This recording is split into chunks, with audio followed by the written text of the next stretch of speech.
বন মহোৎসব উপলক্ষে ছৈলেংটায় সচেতনতামূলক র্যালি ও বসে আঁকো প্রতিযোগিতা, পরিবেশ রক্ষায় বার্তা বন দপ্তরের।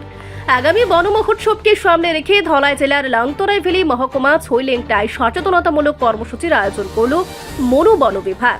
সোমবার পিএম শ্রী ছৈলেংটা দ্বাদশ শ্রেণী বিদ্যালয়ের ছাত্রছাত্রীদের অংশগ্রহণে অনুষ্ঠিত হয় বন্যাঢ্য সচেতনতা র্যালি ও বসে আঁকো প্রতিযোগিতা।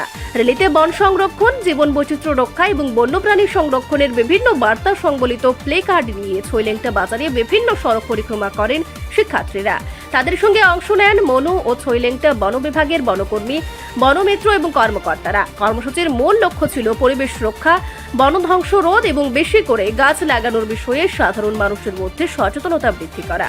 পরে স্থানীয় টাউন হলে বিভিন্ন বিভাগে বসে আঁকো প্রতিযোগিতার আয়োজন করা হয়।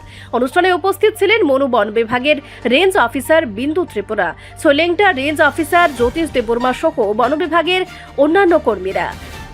রেঞ্জ অফিসার বিন্দু ত্রিপুরা জানান, বন মহোৎসব উপলক্ষে প্রতি বছরই এ ধরনের কর্মসূচির আয়োজন করা হয় আগামী প্রজন্মের মধ্যে বন ও বন্যপ্রাণী সংরক্ষণের গুরুত্ব তুলে ধরতে এই উদ্যোগ বলে তিনি জানান। আমরা প্রতি বছরে বন উৎসব পালন করি। এই বছরও আমরা প্রতি বছরে নিয়ে আমরা সাব ডিভিশন লেভেল বন উৎসব আগামী 28শে জুলাই এই ছৈলেংটা টাউন হলে করতে যাচ্ছি। এই উপলক্ষে আমরা কিছু ইভেন্ট করি। এই ইভেন্টের উপলক্ষে আমরা আজকে এই প্রভাত ফেরি, যেটা সমাজের গাছপালার বা বন সংরক্ষণের উপলক্ষে আমরা যাতে সক্রিয় করতে পারে মানুষের, এই উপলক্ষে আমরা আজকে শুধু একটা র্যালি। এরপরে আমাদের আরো একটা ইভেন্ট আছে, যেটা বসে আঁকো প্রতিযোগিতা বাচ্চাদের মধ্যে। তারপরে আমাদের আগামীকাল 28শে জুলাই আমাদের সাব ডিভিশন লেভেল অনুষ্ঠান বনোৎসব। আমরা বার্তা দিতে চাইছি যাতে সবাই গাছপালার উপরে জোর দেই।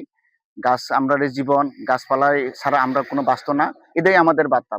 হ্যাঁ, আমরা প্রতি বছরে করি। এছাড়াও আমরা বন উৎসব না, আমরা বন্যপ্রাণী সপ্তাহ করি। আমরা বিভিন্ন অনুষ্ঠানের মাধ্যমে আমরা সমাজ সচেতন করার চেষ্টা করি যাতে বন রক্ষা হয়।